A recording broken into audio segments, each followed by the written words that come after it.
आज आपल्या भीमाशंकर सहकारी साखर कारखान्यावर आपल्या सगळ्यांना बोलून तुमच्याशी काही विषयांच्या संदर्भामध्ये संवाद करावा या दृष्टीनं आजची ही पत्रकार परिषद आपण आयोजित केलेली आहे. 7 डिसेंबरला भीमाशंकर सहकारी साखर कारखान्याची संचालक मंडळाची मीटिंग पार पडली आणि पहिला हप्ता देण्याच्या संदर्भातला विषय हा विषय पत्रिकेवर होता आणि आपल्या सगळ्यांच्या सर्व संचालकांच्या चर्चेनुसार आणि एकंदरीत निधीच्या उपलब्धतेनुसार 3100 रुपये हा पहिला हप्ता देत असताना त्याच मीटिंगमध्ये असा निर्णय झाला की जशी पैशांची उपलब्धता होईल या दृष्टीनं संपूर्ण FRP ही 3272.14 म्हणजे 3273 रुपये ही आपण लवकरात लवकर शेतकऱ्यांना अदा करावी अशा पद्धतीचा निर्णय 7 तारखेच्या संचालक मंडळाच्या मीटिंगमध्ये घेण्यात आलेला होता आणि त्या पद्धतीची प्रेस नोट ही दुसऱ्या दिवशी सर्व पत्रकार वार्ताहर यांना देण्यात आल्यानंतर 9 आणि 10 तारखेच्या वृत्तपत्रामध्ये त्या संदर्भातली माहिती ही सर्व शेतकरी सभासद ऊस उत्पादक शेतकरी यांच्यासाठी वर्तमानपत्रातून प्रसिद्ध झालेली होती हे आपल्या सगळ्यांना लक्षात आहे आणि त्या पद्धतीची जी कात्रणं आहेत ही आपल्या सगळ्यांच्या समोर पण आहेत. यातल्या बऱ्यापैकी वार्तांकन हे आपल्या मार्फतच झालेलं आहे त्यामुळं आपल्याला त्या सगळ्या गोष्टींची जाणीव आहे. हे सर्व करत असताना जाणीवपूर्वक भीमाशंकर कारखान्याला टार्गेट करणं त्याच्या एकंदरीत कामकाजाला कुठेतरी दोष देणं हा काहींनी या पद्धतीचे विडा उचललेला आहे आणि म्हणूनच मला या निमित्ताने एवढंच सांगायचं आहे की संचालक मंडळाच्या मीटिंगला आल्यानंतर अवास्तव पैशाची मागणी करत असताना हप्ता देण्यासाठी प्रमाणापेक्षा जास्त पैशाची मागणी करत असताना एक वेळ मग आजूबाजूच्या कारखान्यांचे किंवा महाराष्ट्रातल्या काही साखर कारखान्यांचे कामगारांचे पगार जसे 3 महिने 4 महिने 6 महिने होत नाहीत त्या पद्धतीनं भीमाशंकर कारखान्याच्या सुद्धा कामगारांचा पगार तुम्ही थांबवा. ऊस वाहतूक HNTचे जे पैसे आहेत वाहतूकदारांचे जे पैसे बिलं आहेत ती थांबवा किंवा सप्लायर जे आहेत त्यांची सुद्धा बिलं तुम्ही देऊ नका अशा पद्धतीचं सांगण्याचं षडयंत्र हे संचालक देवदत्त निकम यांनी संचालक मंडळामध्ये सांगितलं. या सगळ्या गोष्टीमध्ये या सगळी असलेली यंत्रणा आहे ही विस्कळीत करणं आणि एकंदरीत चाललेला कारभाराला कुठेतरी खीळ घालण्याचं काम हे त्यांच्या सांगण्याचा हेतू सगळा आमच्या सगळ्यांच्या नजरेसमोर होता आणि म्हणूनच या सगळ्या गोष्टींची सुसूत्रता आणि एकंदरीत कारखान्याचं कामकाज आज आपण महाराष्ट्रात जर पाहिलं तरी इतरही कारखान्यांची जी क्षमता आहे त्या पद्धतीनं कारखान्यांचं त्या ठिकाणी गाळप होत नाही.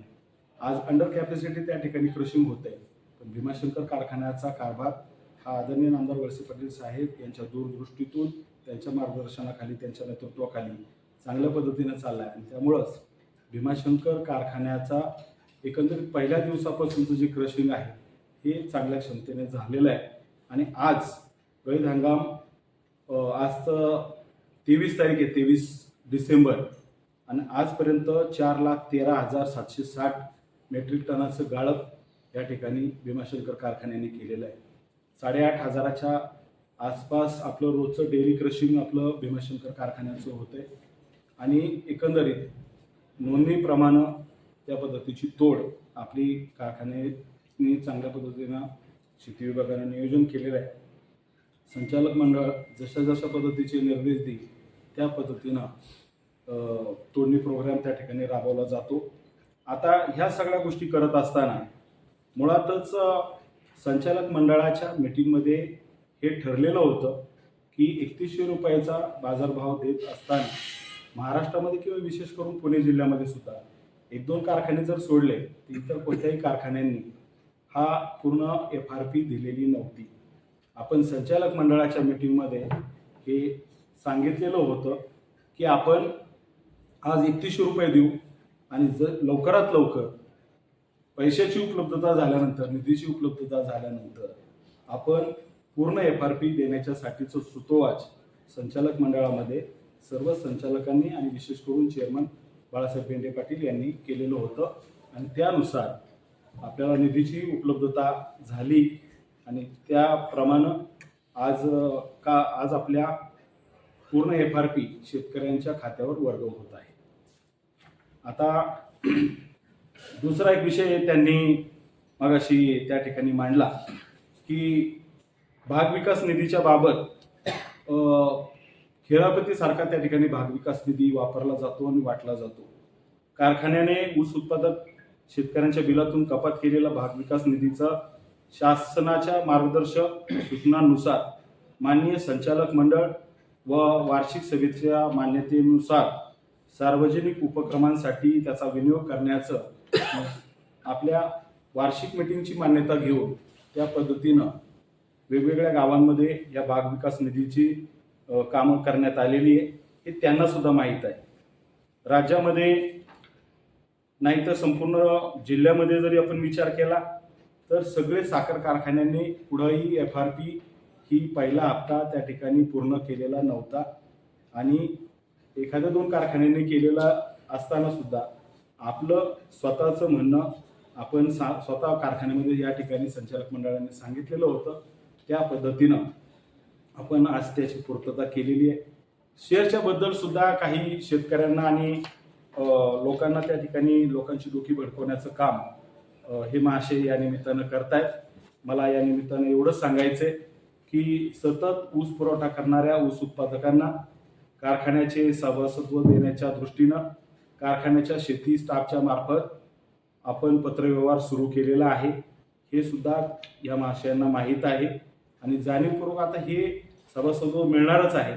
पण प्रत्येक गोष्टीचं श्रेय घेण्याचं काम किंवा नको त्या गोष्टीमध्ये ढवळाढवळ करायचं काम आणि कारखान्याचं एकंदरीत चाललेल्या कामकाजामध्ये अडथळा निर्माण करायचं काम हे महाशय करतायत. कारखान्याचं व्यवस्थापन चालू असतानाच मला आपल्याला ह्या निमित्ताने एवढंच एक गोष्ट सगळ्यांच्या निदर्शनास आणली आहे की FRPची रक्कम ही आपण 31 रुपयाची दिली आणि आज निधी उपलब्ध झाल्यानंतर पूर्ण FRP ही आपली 3273 रुपयाची आज आपण वर्ग केली.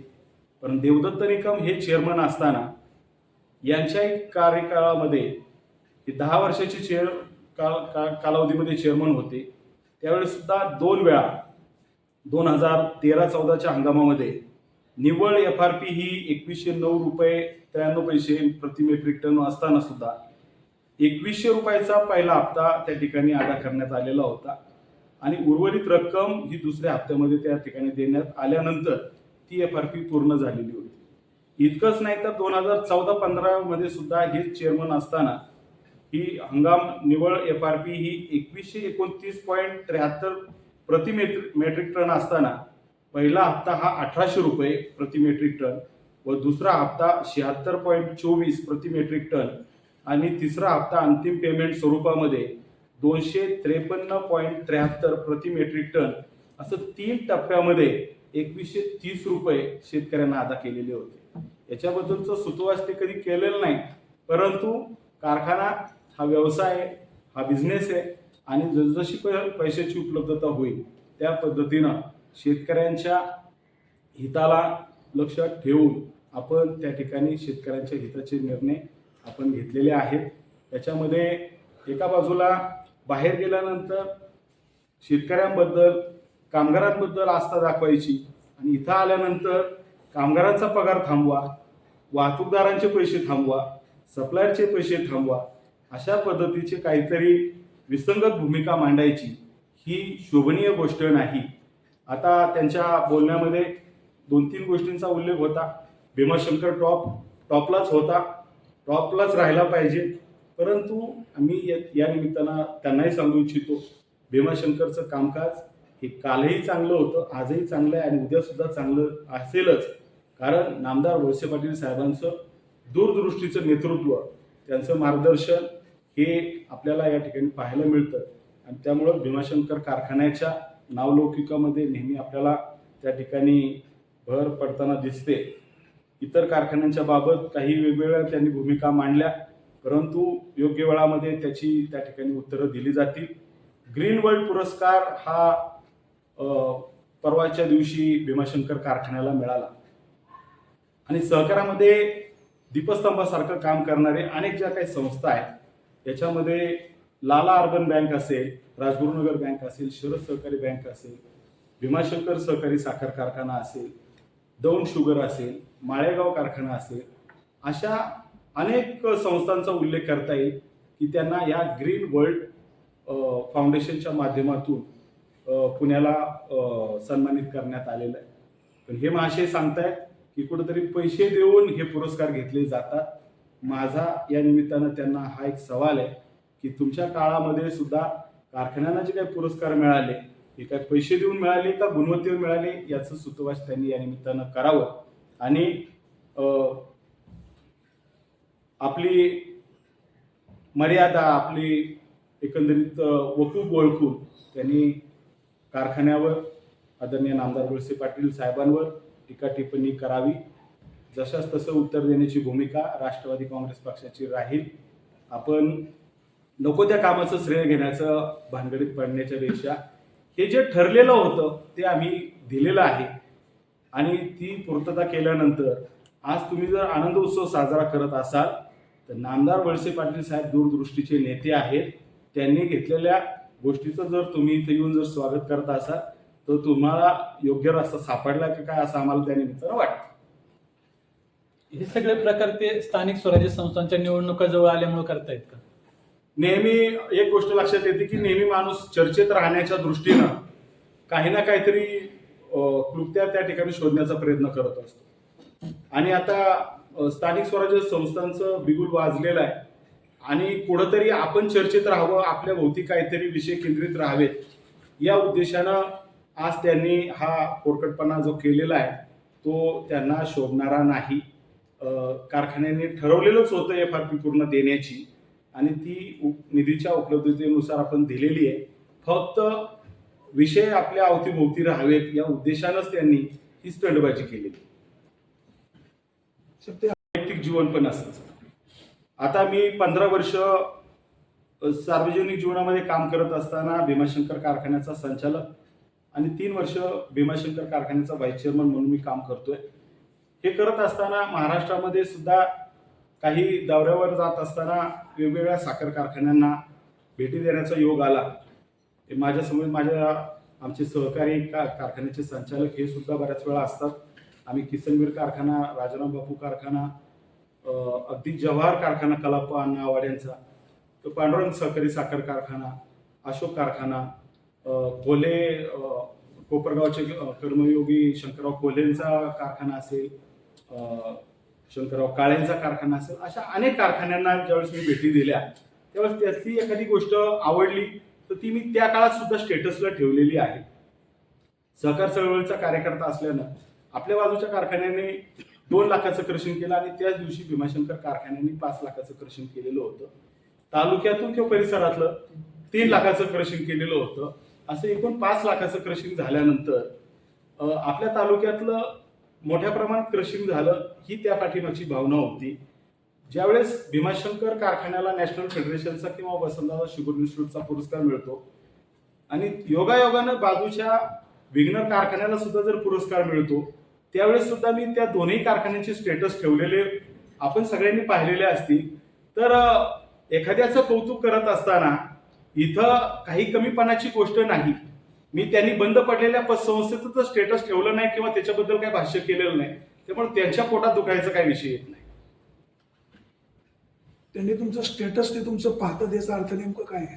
म्हणजे माझा नंबर अजून त्यांच्याकडे आहे आणि त्यांचा नंबर माझ्या मोबाईलमधून केव्हाच डिलीट झाला. एकंदरीत जे व्यवस्थापन आहे ते त्यांच्या पद्धतीनं काम करतंय आणि मुळातच ही गोष्ट देवदत्त निकम यांना माहिती आहे की एकंदरीत परागची निर्मिती होत असताना भीमाशंकर कारखान्याचं संरक्षण व्हावं, इथला ऊस बाहेर जाऊ नये या उद्देशानं परागची जी वेळेस निर्मिती झाली. आणि आजही मी छाती ठोकपणाने सांगतो की आंबेगाव तालुका हे भीमाशंकर कारखान्याचं कार्यक्षेत्र असताना आंबेगाव तालुक्यातून एक टिपरू सुद्धा पराग कारखान्याला गाळपासाठी जात नाही. परागचं कार्यक्षेत्र हे शिरूर तालुका किंवा तिकडं नगर जिल्हा किंवा बीड जिल्हा असेल, लांबून त्या परिसरातून ऊस आणतात. त्यांचं हित जोपासण्याचं काम भीमाशंकर कारखाना करत नाही, इथलं व्यवस्थापन करत नाही, आमचा स्टाफ करत नाही आणि त्यांची काळजी भीमाशंकर कारखान्याचं संचालक मंडळ करत नाही. मध्यंतरी शेतकऱ्यांनी लाईट बिल भरले नाही म्हणून वीज मंडळाने कनेक्शन बंद केले होते. आमदार महोदय म्हणाले पैसे भरा मगच कनेक्शन चालू होईल. मी पत्र दिलं, डिपार्टमेंटने कनेक्शन लगेच जोडलं असं ते म्हणाले. आता एकंदरीत ह्या सगळ्या गोष्टींची सविस्तर उत्तर आमदार वळसे पाटील साहेब तर नक्कीच देतील, पण मी साहेबांचा कार्यकर्ता नात्याने मी आपल्याला एवढं सांगू इच्छितो की जसं वीज कनेक्शन कट करण्यासाठी ज्यावेळेस अधिकारी आले होते तर त्यावेळेस आपलं रेग्युलर कनेक्शन राहावं या दृष्टीनं 5-10% फक्त आपण वीज बिल भरा म्हणजे आपली नियमितता राहील.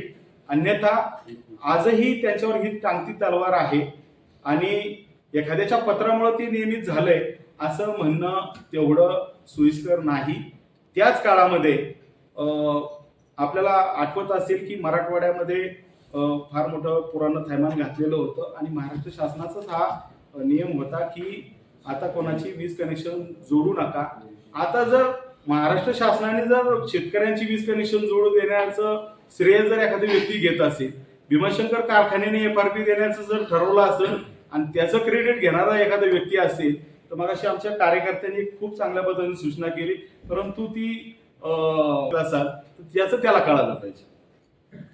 एका शेतकऱ्याने आता म्हणजे बोलत होता का ऊस परागला अधिकारी बोलत होते का परागला ऊस घाला म्हणून भीमाशंकरला न घालता. मगाशी खंडागळे नावाचे एक व्यक्ती मांजरवाडीचे त्या ठिकाणी आलेले होते आणि एकंदरीत त्यांनी तिथं सांगण्याचा काही प्रयत्न केला. योगायोगानं आपले प्रसार माध्यमातले प्रतिनिधी त्या ठिकाणी होते आणि आपले ज्येष्ठ सहकारी सुरेश वाणी साहेबांनी त्या व्यक्तीची त्या ठिकाणी पोलखोल केलेली आहे. त्या व्यक्तीला MD साहेबांच्याकडे घेऊन गेले. त्याची भीमाशंकर कारखान्यामध्ये नोंद पण नाही आणि आपल्या भीमाशंकर कारखान्याचा कोणताही कर्मचारी कुणीही म्हणलेलं नाही, कोणता अधिकारी म्हणलेलं नाही का परागला घाला. हे जाणीवपूर्वक इथं वातावरण दूषित करण्यासाठी त्या इस्माला या ठिकाणी ते स्वतः घेऊन आलेले असावेत असा आमचा सगळ्यांचा त्या ठिकाणचा अर्थ. म्हणजे एकंदर खोटा निरोप ते तुमच्या प्रसार माध्यमांच्या ज्येष्ठ प्रतिनिधींनी त्याची पोलखोल केलेली आहे. आपण त्यांच्याकडनं सुद्धा अधिक पद्धतीनं त्या ठिकाणी करू शकतो.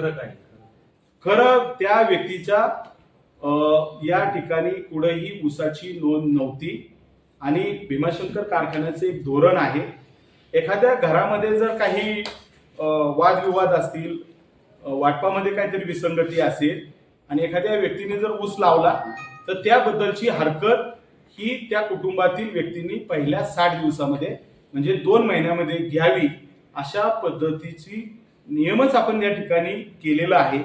आता एखादा व्यक्ती पार आता हार्वेस्टिंगला ऊस आल्यानंतर मग आमचा ऊस तोडत नाहीत, परंतु त्याची नोंदच नाहीये, तर त्यामुळं त्याचं.